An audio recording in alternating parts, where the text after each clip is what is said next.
de faire une séance sur l'électricité. L'électricité est un thème qui est vu maintenant, c'est tout nouveau en seconde, mais c'est un thème que vous avez sûrement déjà abordé au collège. Donc, on va y revenir dessus.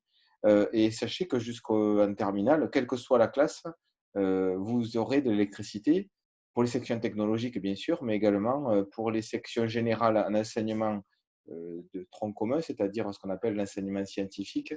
Et bien sûr, ceux qui sont en SP en feront un peu plus.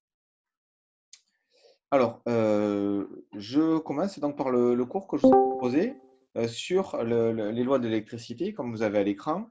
Et je vous avais demandé de voir des vidéos pour voir si vous aviez compris les termes courant et tension, ce qui n'est pas forcément hyper facile à comprendre. Alors, qu'est-ce qu'il faut voir? Alors, je vais me servir en même temps des animations que je vous ai demandées. Je vais faire la bascule un peu en tout. Et là, ici, on voit bien ici quel est le rôle du générateur qui est là, hein. Ce générateur, son rôle, si vous voyez, si je mets en marche ou que j'arrête, je vois bien que ce générateur, son seul rôle, c'est de mettre en circulation des éléments. Ces éléments, comme vous avez pu le voir si vous faites un zoom, dans le fil, mais ce sont des petits points bleus que l'on voit. Ces points bleus sont les électrons. Donc le générateur met en circulation des électrons. Alors, avec la particularité, c'est vrai que je n'ai pas posé la question, mais vous avez dû le voir, le courant ici marqué en vert, sort par la borne plus du générateur et sort ici avec la flèche verte. Mais on voit bien ici que ce sont les points bleus qui sont en sens opposé qui permettent dans le fil électrique, en doré, là vous avez les atomes de cuivre du fil. Ici, donc, ce sont les électrons qui sont en sens opposé au courant. On dira que le courant a un sens conventionnel, c'est-à-dire on sort du plus jusqu'à revenir vers le moins du générateur. Et les électrons sont en sens inverse, c'est-à-dire vont dans l'autre sens et se déplacent d'atome en atome. C'est pour ça que ça fait un zigzag là, hein. Quant aux solutions, ce ne sont pas les électrons, ce sont des ions qui permettent le courant. Et alors, on voit, vous devez voir là ici des petits points mauves qui circulent donc de droite à gauche, ce sont les ions plus. Et de gauche à droite, on voit bien ici les ions Cl-, hein, en vert, qui vont de gauche à droite. Et donc, en fait, on voit bien que ce sont les Cl- qui vont porter la charge négative, tout comme les électrons. Donc, et les ions plus vont porter les charges positives. Ce n'est pas tout à fait vrai, hein, ce discours-là, mais ça me va bien pour maintenant. Je dirais que le courant saute d'un bout à l'autre dans la solution, non pas grâce à l'eau, hein, en rouge et blanc ici, vous avez reconnu H2O qui se déplace dans tous les sens, sans se soucier, j'allais dire, qu'il y ait un courant ou pas. C'est bien les ions, hein. D'ailleurs, si j'éteins, on voit bien ici que, hop, comment je fais? Voilà, j'éteins. L'eau, elle continue à aller dans n'importe quel sens, mais les autres ions, cette fois-ci, ou les électrons, eux aussi, vont dans n'importe quel sens. Il n'y a aucun ordre. Alors que si je mets en marche le générateur, eh bien, un courant circule, l'ampoule se met à circuler, et on voit les électrons et les ions qui vont dans un sens bien organisé. S'il y a des questions au fur et à mesure, vous me dites, hein. Donc, le générateur met en mouvement les électrons dans le circuit. Le courant est d'autant plus fort que les électrons vont se déplacer vite dans le circuit. Vous avez dû le voir dans la vidéo. Une tension est égale à une différence de potentiel. Et ça m'interpelle et ça m'intéresse. Il faut qu'on arrive à comprendre cette notion de différence de potentiel. Et je vais vous proposer, pour voir ça, cette animation que je n'ai pas utilisée, mais qui vous permettra de peut-être mieux comprendre la notion de différence de potentiel. Donc, donnez-moi 2 secondes. Je ne me suis pas trompé, non. Si.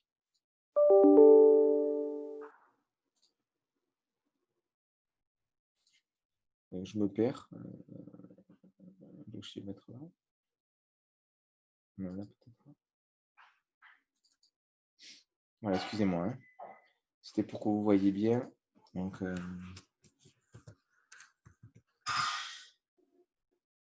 voit pas là. Donc, c'est pas là.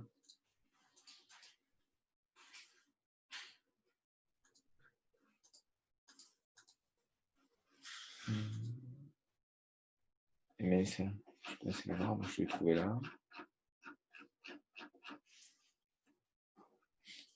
C'est mon vivier d'animation dans lequel je pioche à chaque fois. Chaque fois que j'en trouve une, je le mets là. Et je vais pas essayer d'avoir sorti. Et puis, ben mince alors.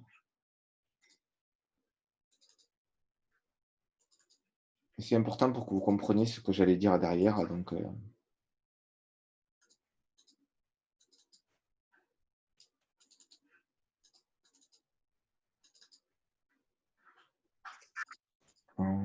pas pour le temps. Voilà.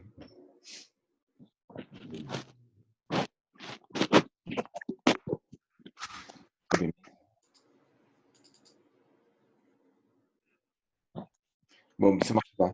Je voulais vous montrer le déplacement des charges électriques dans un circuit. Je vais reprendre l'animation de tout à l'heure, c'est pareil, ça va aussi bien. Et donc, dans cette animation, en fait, ce qui va m'intéresser, c'est les charges électriques se déplacent vers un composant, s'accumulent à un endroit en attendant de transiter au travers du composant. Et cette différence de charge électrique, c'est ce qu'on appelle une différence de potentiel. On appellera ça également une tension. Et s'il y a une tension entre deux points, à ce moment-là, il y a l'équivalent il peut y avoir un courant qui circule. Alors, pour que vous compreniez une sorte d'analogie, de ressemblance, pensons à l'eau, à la rivière. Dans une rivière, l'eau coule, circule d'un point à un autre, tout simplement parce qu'il y a une pente dans la rivière. Mais dans un circuit électrique, c'est pareil. Pour qu'un courant circule dans un composant, il faut qu'il y ait une tension, c'est-à-dire une différence de charge d'électricité, autrement dit, une différence de potentiel. Au niveau d'un circuit électrique, je vous ai demandé de regarder le vocabulaire. Les dipôles sont tous les composants qui n'ont que deux bornes d'accès. Là, ici, une résistance. On a ici un ampèremètre éventuellement ou un générateur. Tout ça, ce sont des dipôles. Il y a également le mot nœud de courant. C'est un endroit où il y a au moins trois fils qui viennent être branchés. Une maille, c'est un circuit fermé, une boucle. Là, je parcours une maille qui s'appellera par exemple ACF. Mais je pourrais très bien prendre la maille CDEFC. D'accord? Cette maille en bas, c'est également un circuit fermé. Si vous voulez relier les tensions entre elles, c'est comme ça que je ferai. Je me servirai des lois des mailles. Donc, voilà ici donc, le principe. Citer le nom d'un dipôle autre choix. Je proposais l'ampoule. Je peux dire également le générateur. Donc, ces différents éléments, ce sont des dipôles. C'est deux pôles d'accès. Une tension est représentée par une flèche au-dessus du dipôle. On le voit ici. Hein. La flèche tension, vous voyez, elle est située au-dessus de R, alors que la flèche du courant, elle est positionnée sur le fil. On la voit bien traverser, passer sur le fil. Donc, et de voir un peu les différents nœuds et mailles. Donc, le nœud ici, comme vous pouvez le voir sur la projection que je vous propose, ce sont tous les points où il y a au moins trois fils de branchés. Vous voyez, H, I, C, D, F sont des nœuds, B également. Par contre, si on veut une maille, il nous faut faire un circuit fermé. Par exemple, H, I, F, G ou A, B, C, I, H. Ça, ce sont des circuits fermés. Je peux même faire en plus grand. Hein. À partir de A, B, D, E, F, G, H. Tout ça, ce sont des mailles dans lesquelles je vais pouvoir faire des relations entre les différentes tensions et parler éventuellement, on verra tout à l'heure, de loi des mailles. Je vous ai demandé ensuite une loi. Toutes ces lois, c'est des révisions normalement. Hein. Vous avez, mais c'est pour mettre du mot dessus. Je vous ai fait voir des leçons déjà toutes faites pour que vous ayez un vocabulaire de quelqu'un plutôt que le mien. La loi d'unicité des courants veut dire que le courant se déplace de la même manière partout. Hein. Donc, le courant ne s'arrête pas et continue avec une valeur différente. Le courant, on va considérer qu'il est le même dans tous les points. Dès qu'il a traversé, il reprend la même valeur que ce qu'il avait avant. C'est ça qu'il faut se dire. Donc, c'est ça la loi d'unicité des courants. Tous les dipôles sont en série. Oui, hein, les dipôles sont en série puisque on va voir ici qu'ils se suivent. Il n'y a qu'une seule boucle. Je ne sais pas qui a laissé sa vidéo. Qui c'est qui a laissé la vidéo en marche, le son?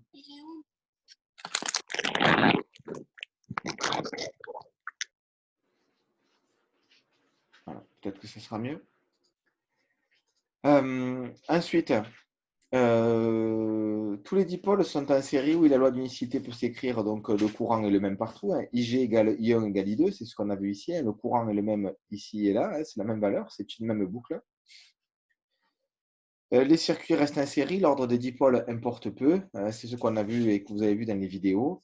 On a beau tourner, mettre une ampoule à la place de l'autre, elle brille pareil. On a beau mettre un ampèremètre n'importe où. Eh bien, chaque fois qu'on déplace un élément mais qu'on fait la même boucle, peu importe l'ordre, le courant reste le même. L'ordre des dipôles n'a pas d'intérêt dans un circuit série. Loi d'unicité de la tension. Alors, la loi d'unicité s'explique tout simplement lorsque la tension est la même en 2 points. C'est-à-dire, quand on va pouvoir avoir donc, un circuit avec donc, des boucles, pas comme un circuit ici série, mais vous avez ici un circuit en dérivation dans lequel on voit bien ici la particularité, c'est que les tensions vont être les mêmes, c'est-à-dire qu'aux bornes de chacun des composants, ici il y en a 3, hein, G, le générateur, une ampoule 1, une ampoule 2, ben, la tension est la même puisqu'en fait ils ont les mêmes points communs. Vous voyez, je peux partir de ce point, dire que là c'est ce dipôle-là. De ce même point, je peux traverser le dipôle 1 et je peux également traverser le dipôle 2. Vous voyez, je reviens toujours au même point. Donc lorsque les circuits sont en dérivation, c'est-à-dire lorsque les dipôles sont mis en parallèle, c'est-à-dire ont 2 points communs, on peut utiliser la loi d'unicité des tensions, autrement dit, dire que la tension est la même à ces 2 points. La loi dite des nœuds, hein, cette loi des nœuds, comme il est marqué en dessous, elle est visualisée ici. Cette loi des nœuds me dit que lorsque je suis dans un circuit en dérivation et qu'il y a un nœud de courant, le courant va se partager. Autrement dit, le courant IG, le courant qui traverse cette branche, ce générateur, va se partager à la branche 1 et la branche 2. Ça se matérialise comment? Le courant IG est égal à la somme de I1 plus I2, I1 plus I2, I1 plus I2. C'est ce qu'on voit dans la loi des nœuds. Est-ce que vous avez des questions ou des remarques?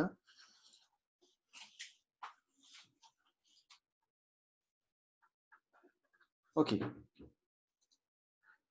Donc, continuons. Alors, oui, je vais fermer ça. Gagner un peu de réseau. Dans l'exercice qu'on me propose ici, on me demande de trouver une relation entre les différentes intensités. Donc, la première, qu'est-ce que je vois? Le courant 1 sort en 2 parties. Au carrefour, ici mis, I1 arrive, un part vers le bas, l'autre part dans l'autre sens. Le nœud ici, c'est que I1 égale I1, I2 plus I3, c'est ce que j'ai marqué en dessous. À cet endroit-là, on voit que les 3 courants partent de ce point-là. Ce n'est pas possible, hein, il n'y a pas de source de courant. Il faudrait qu'un courant arrive pour qu'il puisse repartir dans les directions différentes. Donc le deuxième, on va dire qu'il est impossible. Le troisième, cette fois-ci, oui, hein, puisqu'on a un courant qui arrive, on voit qu'il y en a un deuxième qui arrive, et il y en a 2 qui repartent. Je vais donc dire que lui qui arrive plus lui qui arrive, I1 plus I2, est égal aux 2 qui sortent, c'est-à-dire I3 plus I4, comme représenté ici. Est-ce que vous avez des questions?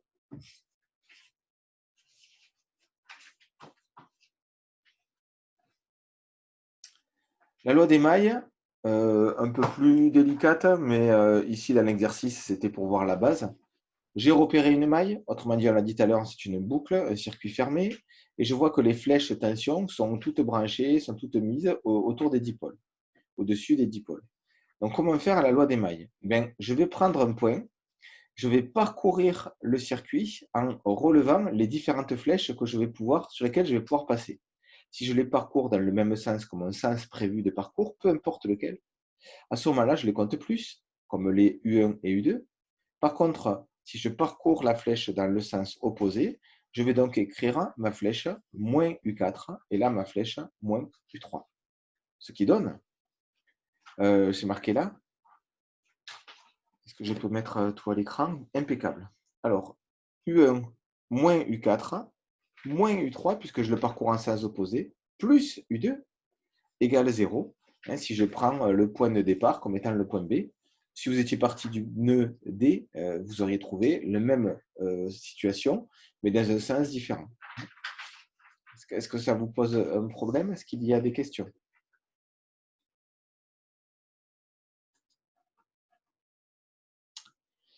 Loi d'Ohm et effet Joule, je vais en parler juste après. Je voudrais maintenant faire une présentation plutôt de ce que vous aviez dans les exercices et le TP, notamment que je vous ai proposé, avec notamment les différents accessoires que l'on va utiliser. Si on avait été en TP, on aurait utilisé un composant qu'on appelle un multimètre. Cet appareil permet de mesurer, comme on le voit ici, une tension. Si je me branche à différents endroits, je vois bien la manière de faire. Ici, je suis dans un circuit en alternatif. Je me mets aux bornes du composant et je me mets dans la prise. Je ne peux le faire que si je suis assisté de quelqu'un qui connaît le principe et je ne peux pas le faire chez moi comme ça. Donc, ici, je vois que si je me branche aux bornes d'une prise EDF, mais il y a une tension écrite de 230 volts. Donc, 230 volts, c'est la tension aux bornes de la prise. Si je suis maintenant en continu, vous voyez cette fois-ci que les fils ont changé de couleur. Ben, je suis dans un circuit avec une pile et donc quand je mets en marche mon circuit, si je veux connaître la tension aux bornes d'un composant, il faut que je me mette sur la partie, j'allais dire V continue avec les deux traits parallèles, alors que là c'est V en alternatif qui est placé. Autrement dit, c'était pour d'autres situations. Comme vous avez pu le voir tout à l'heure, les fils n'ont pas de couleur, vous avez vu? Ils n'ont pas deux couleurs différentes. Donc, si on veut se mettre comme ça, c'est parce qu'en alternatif, il n'y a pas de sens de branchement. Ensuite, concernant la pile, vous remarquez que si je me mets sur l'ampoule avec le calibre dit 600 volts, ben, il m'indique un chiffre complètement approximatif. Si je me mets sur un calibre plus petit, il me propose un résultat beaucoup plus précis avec 3 chiffres significatifs parce que j'ai un calibre dont la valeur est juste placée au-dessus de la valeur mesurable. Si maintenant je me mets sur 2, il me dit attention, il y a un problème. Hein. Attention, donc il y a ce i un peu comme attention, vous voyez. Donc, qui veut dire tu n'es pas sur le bon calibre, il est trop petit et donc tu ne vois pas, tu ne peux pas mesurer, il faut être sur la valeur la plus adaptée. Donc ça, c'est un voltmètre qui se branche donc en dérivation sur un composant. Si je prends maintenant l'ampéramètre, l'ampéramètre, il faut que je me mette donc sur un calibre qui est adapté. Donc, je suis ici sur le calibre le plus grand, parce que quand je commence ma mesure, il faut toujours que je choisisse la plus grande valeur. Après, je vois si ça marche.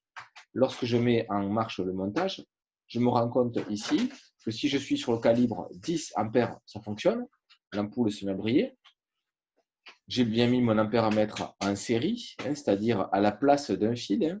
Il s'est mis dans une boucle. Et cette fois-ci, il n'y a plus qu'une seule boucle, alors que tout à l'heure, il y avait deux boucles, hein, puisque le voltmètre était en dérivation.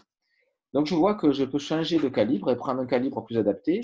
Je vois que le calibre 200 milliampères est plus adapté, puisque la mesure elle est proche de 180 milliampères. Je vais donc changer le calibre pour avoir une valeur plus précise. Donc, il ferme la boucle en mettant les fils, vous avez remarqué également de couleurs différentes, puisqu'on est dans un circuit en continu, c'est une pile en continu. Lorsque je mets lorsque je vais mettre en marche l'interrupteur, l'ampoule brille de la même manière et j'ai un résultat beaucoup plus précis que tout à l'heure parce que mon calibre est placé juste au-dessus de la valeur à mesurer. Donc voilà ce que je voulais qu'on voit. Est-ce que vous avez des questions concernant le multimètre?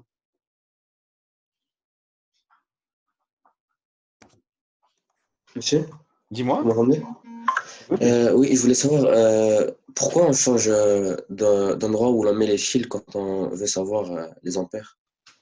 Mais en fait, tu n'es pas obligé, hein, tu aurais pu très bien rester ici. Hein. Mais comme ils te le disent ici, si tu n'as pas d'idée du courant que tu veux utiliser, à ce moment-là, il vaut mieux prendre le calibre le plus grand. Et là, tu es sûr que tu ne peux pas te tromper. Donc, le calibre le plus grand, c'est 10A ici, puisqu'après, ce ne sont que des millis. Donc là, ici, 10A, tu essayes, tu ne prends aucun risque. Ton multimètre est bien branché en série et tu as pris un calibre largement adapté à la mesure à faire. D'ailleurs, Hmm. beaucoup trop. Tu vois que là, le chiffre est petit et qu'il existe un calibre en milli plus Oui, petit. Donc, tu prends le calibre qui s'en rapproche. d'accord. Voilà. Merci. C'est bon? Oui, Alors, monsieur, c'est bon, merci. impec. Allez, continuons. Donc, je vais utiliser les autres. Comme je vous l'ai montré, c'est-à-dire avec des sortes de, excusez-moi, il n'y a que moi qui le considère, mais des jeux, hein, d'accord? Donc, j'aimerais que vous mettiez mon micro en place, s'il vous plaît, pour qu'on le fasse tous ensemble et que ce ne soit pas moi qui le fasse. Alors, voilà ici ce qu'on me propose. Quelle est la fonction utilisée pour le multimètre dans cette position? Proposez-moi vos valeurs. Mettez votre micro en place. Je peux mettre le Discord éventuellement, si besoin.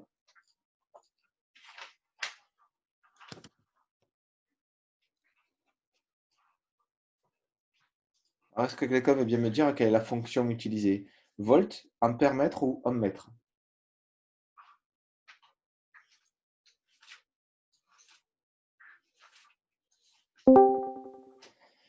Ben ici, vous voyez que donc on est branché sur A, donc c'est un ampère mètre.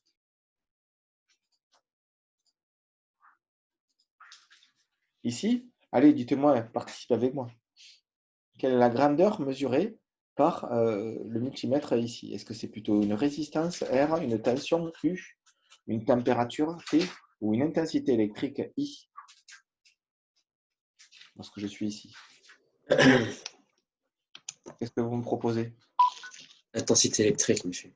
Intensité, nickel. Allez, si tu sais, on avance. Pour mesurer l'intensité du courant, dans quelle zone doit être placé? Ohm, volt ou A pour ampère?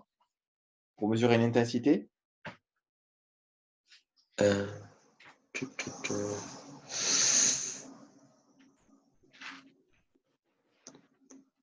Et c'est A, obligatoirement, puisque on est sur ampère, donc on veut mesurer une intensité en ampère, donc on se met sur la zone A et on choisit le calibre qui nous semble être le plus adapté. Ah oui, c'est comme ça. Quelles sont les deux bornes de l'appareil à utiliser en fonction ampère-mètre? Toujours pareil, la même photo, ampère-mètre. Alors, où est-ce que qu'est-ce que je dois utiliser? V et com, A et com ou V et A?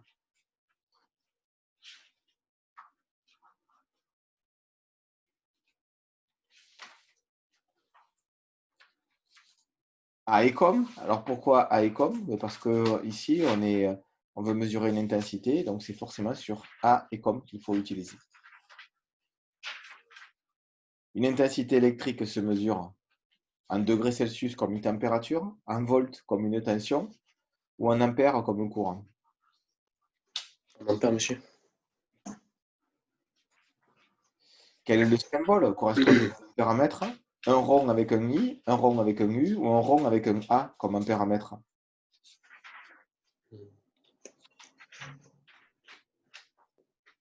Le A. Impec. Comment monter un ampère-mètre pour un circuit pour avoir une intensité? Est-ce qu'on le met en dérivation aux bornes de l'ampoule? Est-ce qu'on le met en série en mettant la borne A reliée à la borne moins du générateur? Ou est-ce qu'on le met en série en reliant la borne A à la borne plus du générateur? Euh, Schéma 1. Perdu. Schéma 3. Ouais. Pourquoi? Parce qu'en 1, on mesure une tension si on était avec un voltmètre. Et là, c'est un ampère-mètre. Donc, Ah, on peut mesurer qu'une tension, il est mal branché. Ici, on fait d'ailleurs un grave danger puisque l'ampéromètre ici court-circuite, on va le voir juste après, l'ampoule et en même temps le générateur, ça peut être dangereux. Ici, on est dans la bonne type de mesure, dans les deux cas, sauf que toujours, il faut que la borne COM est associée à un fil noir relié directement ou pas à la borne moins du générateur. Le COM à moins, ou si vous voulez, le A, le plus, quoi, le fil rouge, doit être dirigé vers la borne plus du générateur. Le calibre, donc c'est le choix que je fais. J'ai trois choix qui me sont proposés. Un multimètre doit mesurer une intensité de 153,5. Quel est le calibre adapté? Le premier, le deuxième ou le troisième? c'est le premier. C'est le premier, tu as bien raison. Donc là, c'est pas mal. On va continuer. Il y en a d'autres comme ça qui nous permettaient de lire, de comprendre. Et pour ça, voyons d'abord ce que je vous disais, le problème lié au court-circuit. Ce court-circuit, peut-être que je vais le faire dans l'autre sens, en faisant, puisque maintenant vous l'avez vu, je peux le faire dans l'autre sens, en réalisant d'abord le circuit. Voilà ce qui se passe. Je veux mettre une ampoule. Impeccable. L'ampoule se met à briller, reliée à la pile, ça marche. Mais je vois que j'ai d'autres possibilités. Je peux la mettre ici, elle ne brille pas. Pourquoi? Parce qu'elle n'est pas reliée, monsieur. Parce qu'elle n'est pas reliée. Je mets donc un fil. Donc je mets un fil ici et je vois que l'ampoule est reliée. Et il y a bien une boucle qui existe, donc ça marche nickel. Le problème, c'est que ce fil, je me dis, ben, je peux le décaler comme l'autre. Sauf que si je le fais, il me dit qu'il y a un danger. C'est pour ça que c'est écrit en gros. Mais tout simplement parce que si vous regardez, un court-circuit, c'est le fait de rendre plus court le circuit. Entendons que, en fait, on va aller de la borne plus à la borne moins du générateur avec un fil. C'est un circuit plus court que s'il avait à passer par une résistance. La résistance est un composant qui va simplement chauffer si un courant se met à le traverser, parce qu'en fait, il va freiner, il résiste au courant, donc il freine le courant. Et je vois que si je mets mon ampoule seule dans la boucle, elle brille. Et si d'ailleurs j'enlève le fil et que je mets la résistance, vous voyez, elle brille, mais elle brille beaucoup moins puisque la résistance a freiné le courant. Donc si le courant est freiné, ben, l'ampoule brille forcément beaucoup moins. Donc la notion de court-circuit, comme on pouvait le voir dans le premier montage que je vais vous montrer, c'est pas lui.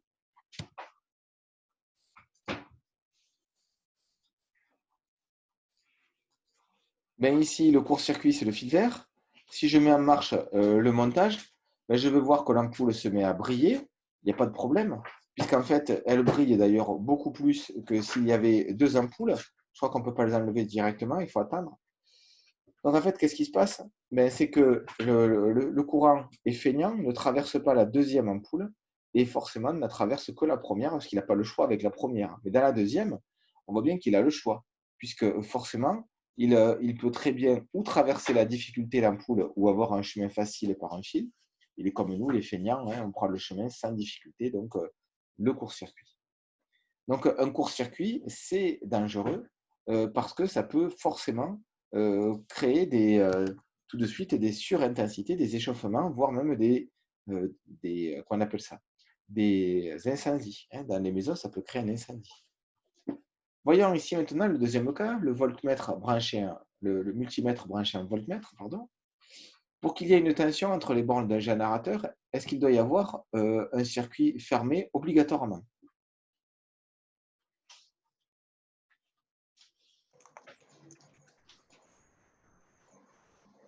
Quelles sont proposées? Proposition 1, peut-être? Alors, non. Et la raison, elle n'est pas compliquée, c'est que le problème si c'était simplement fermé, lorsque tu vas acheter ta pile, par exemple, à Auchan, ben, tu serais embêté de la voir une fois arrivée chez toi. Elle était déjà dans un circuit où elle fournissait un courant, donc maintenant, elle ne peut plus te la donner à toi. Donc, toi, tu l'as acheté pour rien. Donc, lorsque tu achètes une pile, forcément, elle est un circuit ouvert pour qu'elle ne puisse se servir qu'au moment où tu t'en sers. Ah, d'accord. Oui. Quelle est l'unité de la tension électrique? Ampère? Non, ça, c'est le courant. Ah, oui, oui, le volt. La tension elle est représentée en volts. Ah, Donc, oui. c'est ici l'unité de la tension électrique. Chaque multimètre doit mesurer une tension continue d'environ 4,5 volts. Lequel des calibres peut servir? Donc ici, il y en a 6. Hein, 1, 2, 3, 4, 5, 6. Vous me proposez. Allez, il n'y a pas que Yacine qui doit parler. Mais Yacine, n'hésite pas, hein, si les autres ne se manifestent pas. Ah, oui. Le 4, peut-être? Alors le Il y 4, en a plusieurs? il y en a plusieurs. Oui, le 4, tu as raison, il est bon, puisqu'on est bien sur volt continu. Est-ce que Euh, même on peut l'utiliser? non, parce qu'il est trop petit. On a 2 volts, c'est loin. Ah, c'est super, tu as raison. On aurait pu parce qu'il y a écrit volt continu, mais 2, c'est trop petit. Est-ce qu'on peut l'utiliser, le numéro 2 avec A? Euh, non. Attendez. Non, parce que c'est des ampères, nous on cherche des volts. On cherche des volts, V. Donc V Oui, comme volt, hein, d'accord? Donc lui, il est possible. oui, et c'est 10, du coup ça. C'est Ah, trop non. grand, mais c'est possible. Est-ce que lui, avec la vaguelette, on peut l'utiliser? Non, c'est un circuit en dérivé, je crois, non? Alors non, la vaguelette, c'est pour des circuits dits alternatifs, Ah oui, en alternative. valeur continue, hein, c'est écrit dans l'énoncé. Donc celui-là, ce n'est pas possible. Et celui-ci est envisageable également, puisqu'on est bien sur volt continu, et c'est la valeur qui est juste autour de 4,5. D'accord? Donc, Tu sais, c'est quoi la différence entre alternative et continu? C'est avec une pile et alternative, c'est. le circuit EDF, la prise EDF de ta maison. Euh, D'accord. Également, dans ta maison, lorsque tu branches le chargeur de ton téléphone, il y a deux extrémités qui se mettent dans la prise. Eux, ils reçoivent donc une information alternative, c'est EDF. Et de l'autre Ouais. côté, tu vas être en continu quand tu rentres dans ton téléphone, puisque ton téléphone, c'est une batterie. Et une batterie, c'est un générateur qui fournit en permanence, en continu, de l'énergie. Tu es d'accord? C'est pour ça qu'on Oui. appelle ça l'énergie continue, Ah, direct pour DC. d'accord. Là, ici, il y a une erreur dans cette copie d'élève. Voyons laquelle. Énoncer la loi des tensions pour un montage en série. On est bien sur la partie noire ici. C'est tout à fait un circuit série. Tout le monde est sur une seule boucle. La tension aux bornes d'un ensemble de dipôles en série est égale à la somme des tensions aux bornes de chacun. Ben oui, c'est vrai. C'est ce qu'on appelle la loi dite d'additivité des tensions. On l'a vu tout à l'heure. La loi d'additivité des tensions, je l'ai mise dans le cours. Ici, on la voit. La voilà. Lorsque le circuit est en série, on va pouvoir ajouter la tension des deux dipôles et dire qu'elle est égale à celle du générateur. Donc la tension UG au bord du générateur est égale à la somme des tensions au bord des dipôles. C'est ce qu'on me propose ici dans cette animation. C'est tout à fait vrai. Compléter le schéma en remettant un voltmètre. Mais on voit bien que le voltmètre ici dessiné est bien placé puisqu'il veut mesurer la tension aux bornes de la lampe. Donc la lampe, c'est ce dessin-là. Donc on a bien ici un voltmètre dessiné comme il faut. La seule chose qu'il y a, c'est qu'on ne connaît pas le sens de ce voltmètre. Donc il faudrait mettre la borne plus et la borne comme en adéquation, j'allais dire, en lien avec le générateur. Donc si la borne moins du générateur est ici, je suis le fil, j'arrive à la lampe ici. Donc il faut que cette borne du voltmètre soit la borne comme COM. Ce n'est pas demandé dans cet exercice. Quelle mesure U2 lira-t-on si on a U égale 4,4 aux bornes de la pile, 0,7 aux bornes de ce composant la diode. Donc, quelle va être la tension U2 aux bornes de la lampe? Mais il nous propose d'utiliser la loi des tensions, comme on l'a dit, tension aux bornes du générateur égale la somme des deux tensions, donc il a encore raison. On est bien dans des dipôles en série, il a raison. Est-ce que donc U2, ici, présent, va être égal à U moins U1? Ben oui, puisque U1 ici est ajouté, c'est un plus. Donc de l'autre côté, ça va devenir un moins. Donc c'est tout à fait possible. Et les valeurs sont en adéquation avec les lettres proposées. Donc le résultat est vrai, une fois de plus, ce n'est pas là l'erreur. Alors, pourquoi c'est ici l'erreur? C'est le cas? Eh oui, Pour c'est le cas. kilovolts, non? Eh bien oui, kilovolt, kilo, ça veut dire 1000 fois plus grand que volt. Donc ça ferait, si c'était 3700, ça ferait 3700 plus 3 zéros, ça fait 3 700 000 volts. C'est pas possible. Dans la rue d'ailleurs même, admettons, même dans la rue, les plus gros câbles électriques d'EDF font 400 000 volts. Vous voyez, donc on est loin de 3700 kilovolts. Donc c'est pas possible. Donc c'est là l'erreur. Donc je valide et il me dit bien sûr que c'est correct. Donc c'est tout à fait ça. La loi d'additivité des tensions, c'est le même principe que tout à l'heure. U égale U1 plus U2. Alors si c'est vrai, est-ce que je peux dire que U1 c'est U moins U2? Attendez.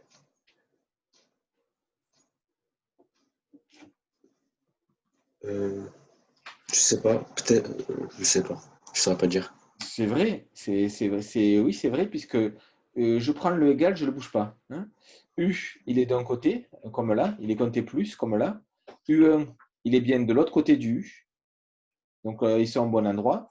Ici, il y a plus U2, donc de l'autre côté, U2 va devenir moins U2. D'accord. C'est pour ça que, est-ce que celle-ci est juste, la 2?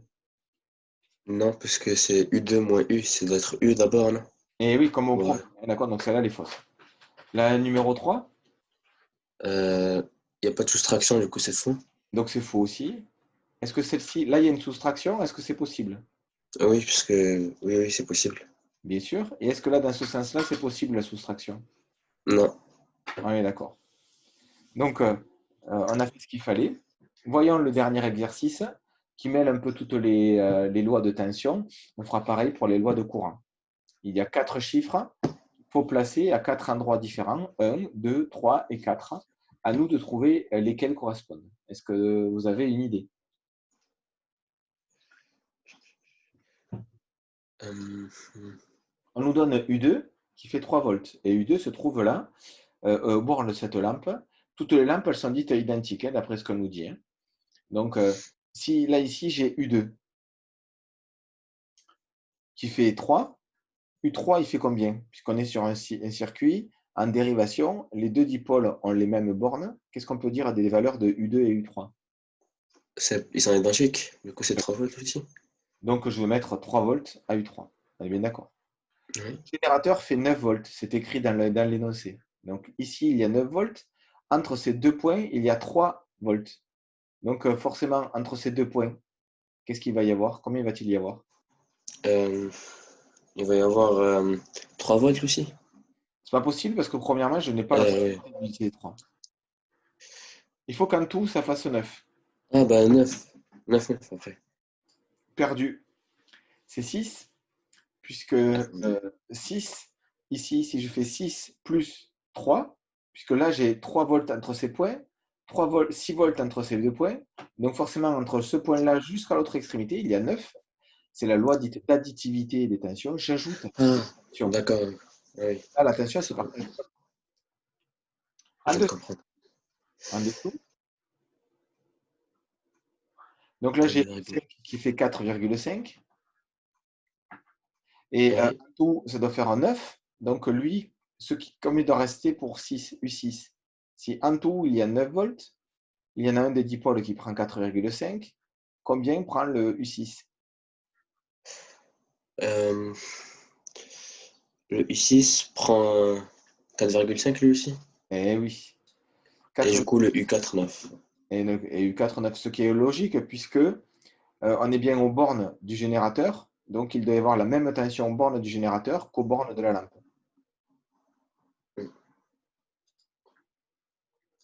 Donc, c'est bien.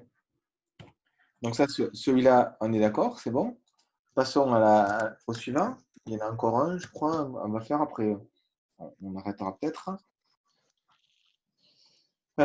Ici, pareil, cette fois-ci, pour le courant. Donc là, on parle courant. Hmm. Alors, C'est vrai? Quand... l'école dépend du courant, on est bien d'accord, bien sûr, c'est vrai, tout à fait. Donc, plus il y a de courant, plus la lampe brille fort. Quelle est l'unité d'intensité du courant? Les volts? Perdu, ça c'est la tension. Ça, tu n'avais pas beaucoup de choix, hein. Donc, c'est ampère, hein. Donc, c'est pour A. Courant électrique, c'est A. Et tension, tu vois, il y a un O. Où je dis, Ah, volt. Toutes les ampoules sont identiques. Donc là, le circuit il semble compliqué, mais il ne faut pas s'en affoler. Voyons ce qu'on nous demande. Sélectionne les deux ampéramètres qui afficheront des valeurs identiques. Alors là, j'ai le courant du générateur qui arrive sur un nœud. Le courant se partage en trois branches, notées 2, 5 et 6. Donc le courant 1 est égal à la somme de 2 plus 5 plus 6. Donc, est-ce que l'ampéramètre 1 peut avoir la même valeur que 2, 5 ou 6? euh, non, je pense pas.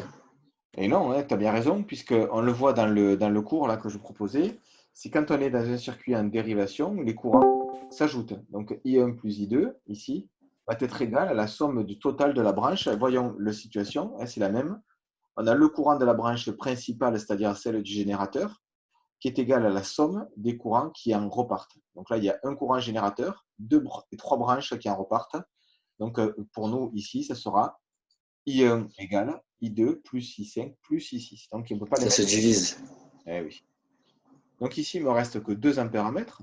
Est-ce que les deux peuvent afficher les valeurs identiques, sachant que les lampes sont identiques? Oui, puisque ça provient de A2 et ça se divise en deux. Eh oui. Enfin, Là, ici, le courant qui vient de A2 va forcément se partager dans deux branches identiques. Donc, les valeurs de 3 et 4 vont indiquer le même chiffre. Un exercice, on me dit donc de voir où est-ce qu'il y a la faute, puisqu'il n'y en a qu'une seule. Énoncer la loi des intensités dans un circuit série. Alors, il nous propose, dans un circuit en série, l'intensité est la même en tout point. Est-ce que c'est vrai?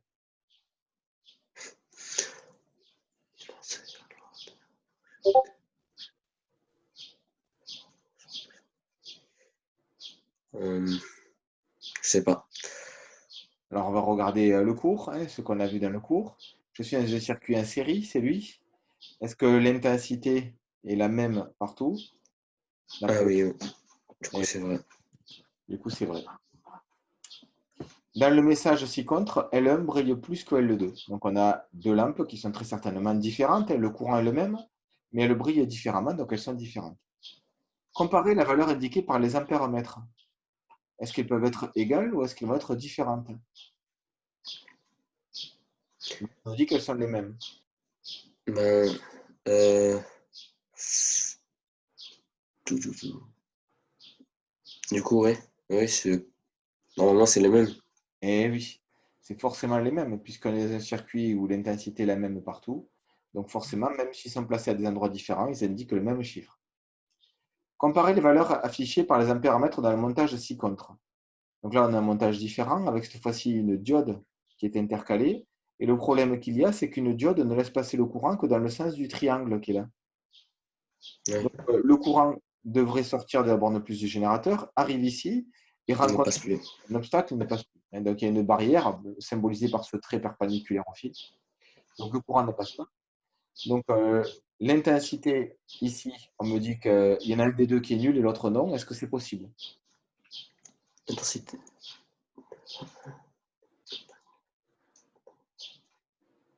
Bah oui, mais A2, il ne reçoit il ne reçoit rien, du coup, oui, c'est nul, le A2. Eh oui, A2 est nul, A1 est nul. Donc, l'erreur, elle doit être sur A1. Et c'est bien ce qu'on a fait, hein. Il n'y a pas de courant, donc ni dans A1 ni dans A2, hein, forcément. Ici, voilà les intensités, mais forcément qu'on n'a pas pu mesurer, c'est dommage, mais voilà. Les valeurs allaient jusqu'à quelques centaines de milliampères. Dans un lycée, c'est pas pour faire plus, et sinon c'est dangereux. Est-ce qu'à ton avis, le téléphone portable a un courant qui est plus grand que 1 ampère, traversé par un courant plus grand que 1 ampère? Hum, Est-ce que tu as ton adaptateur à côté de toi qui se branche sur la prise EDF? Comment? Oui. Vous avez dit quoi, monsieur? Est-ce que tu as ton adaptateur de téléphone avec toi? Oui. Tu peux le regarder, s'il te plaît, et nous dire?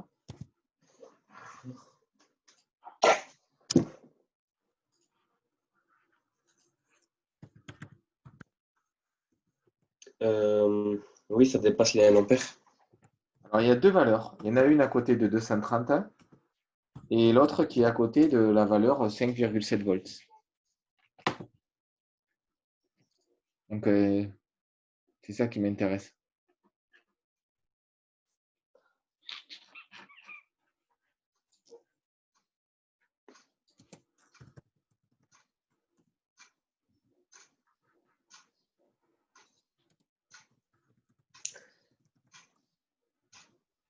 C'est d'en chercher une pour qu'on voit. Voilà ce que. Ici, là, c'est sur le cas pas d'un téléphone, c'est le cas de. Est-ce que c'est. Je pense pas. Donc voilà, ça c'est le cas d'un ordi. On le voit bien, donc c'est pour ça que je vais prendre ça. Il y a deux valeurs écrites, hein. Donc quand on le voit sur l'écran, hein, j'espère que vous le voyez là où c'est. Il y a une valeur écrite en volt alternatif avec la vaguelette. Là, le courant vaut une certaine valeur. Et en dessous, il y a deux traits juste à côté, parallèles, qui veulent dire continu, qui indiquent la tension. Ça, c'est la tension aux bornes d'un ordi portable, très certainement. Donc, il y a 19 volts continu et il y a 3 ampères. Donc, là, dans ce chargeur-là, ça dépasse 1 ampère.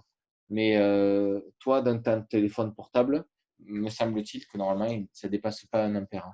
Mais je ne sais pas, peut-être qu'on va le voir. Écoute, ce qu'on fait, c'est que tu m'as dit oui. On va le marquer, hein. Ouais.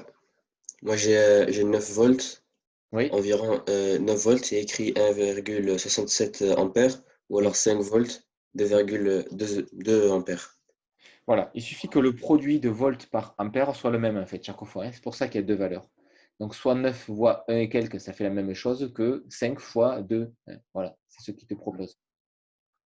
La foudre, est-ce que le courant est plus grand que 1 en ampère? Oui, Oh, largement. La DEL, c'est la diode électroluminescente qui s'affiche quand dans votre radio réveil par exemple, ou la loupiote. mince. C'est Voilà, inférieur à 1. voilà, c'est sûr. La montre. Elle aussi, Ben oui, c'est une pile, une petite pile qu'il utilise, il n'y a presque rien. Et le TGV, je me ça le permets. dépasse. Ouais, on est d'accord. Tu vois, donc lui, en fait, il considère que euh, quelques sur annulé, voilà. Il considère que le téléphone, c'est bien ce que je me rappelais. Le téléphone, pour lui, il consomme beaucoup, beaucoup moins qu'un ampère. C'est peut-être, il n'a pas le même téléphone que nous, c'est pour ça, en fait. Mm. Allez, dernier exercice. Plaçons les courants. Donc, on a le même dessin que tout à l'heure, sauf que cette fois-ci, on ne parle plus de tension, on parle bien de courant. Donc, on nous donne le courant I2 qui est dans la branche ici. Les ampoules sont identiques. Donc, est-ce que si je connais I2, je peux dire que de la même manière, I3 est la même? Oui, normalement, oui. Oui, Après, parce que c'est la même difficulté pour le courant. Donc, le courant ici vaut 100. Là, le courant vaut 100 milliampères. Donc, vu que ici on est sur la branche principale, I1 qui est là, va être égal à se partager en deux valeurs identiques, une qui fait 100, l'autre qui fait 100 aussi. Donc, le courant qui circule dans I1, c'est I1, du coup, c'est 200 milliampères. impec. Là, ici, on me donne I5. On me dit que I5 fait 300. Donc, le Oui, courant arrive du générateur, se partage dans 5 et va aussi dans 6. Donc, ça veut dire que le courant I4 doit être plus grand que 300 ou plus petit que 300. I4. euh, plus grand que 300 normalement. Eh oui, I4 doit être plus grand. Donc, forcément, on voit bien que 300 plus 150, ça fait 450 milliampères, ce qui Mm. fait 0,45 ampères. C'est exactement ça. Donc, c'est nickel. Donc là, le test est bon et a été bien fait. Impeccable. Donc, voilà pour cette partie de présentation, me semble-t-il. C'est déjà pas mal d'avoir fait tout ça. Est-ce que vous ou tu as des questions sur ce qu'on a fait? Euh, non, ça va. Je relirai ma leçon et puis Voilà. Donc, ça maintenant va pour qu'on a l'instant. fait les exos, je pense qu'il faut reprendre donc les deux parties. Alors, comme je vous ai montré, il y a le cours, mais à la suite du cours, j'ai mis un bilan. C'est le bilan du livre, en fait, hein. Enfin, le bilan que j'ai repris du livre en vous mettant à chaque fois le lien vers le livre si vous voulez le voir en plus grand ou de façon plus nette. Et voilà ce qu'il Mm. faut qu'on sache faire, nous, pour l'an prochain. Alors, D'accord, là, ici, c'est la partie qu'on vient de faire. Et la prochaine fois, je vous propose de préparer et de faire cette partie-là. Donc, la prochaine fois, pour moi, ça ne peut être que éventuellement quand- lundi. Lundi. Est-ce que lundi, c'est possible? oui, pour moi, c'est possible, ça. Voilà. C'est bon. Et impec. Donc, pour moi, lundi, de toute façon, je vais mettre le message. Si quelqu'un ne pourra pas à cause d'une raison ou autre, me le dira. Comme ça, il me reste deux leçons. Il me reste à finir celle-ci et à vous présenter ensuite la prochaine, la dernière, qui serait sur l'énergie nucléaire, que vous traiterez, je pense, très certainement en autonomie, mais avec des pas sorciers, des choses comme ça. Donc, c'est plutôt rigolo, quoi. Enfin, rigolo. Je ne sais pas s'il faut dire ça. Donc, lundi, programme, c'est ce qui est loi d'Ohm et caractéristiques des dipôles. C'est ce que donc on fera lundi, lundi matin, si vous voulez. Ça vous va lundi matin? D'accord. Moi, ça va, monsieur, Lundi matin, 11h. pour ma part. À l'impact. Si quelqu'un ça va pas, il me le dira. Ou si on a des changements. J'ai pas de conseils lundi. Non, j'ai pas de conseils. Donc c'est bon lundi et puis voilà. D'accord? D'accord. Je vous souhaite donc une bonne journée, un bon appétit et donc à lundi, hein. Également. Au Allez. revoir.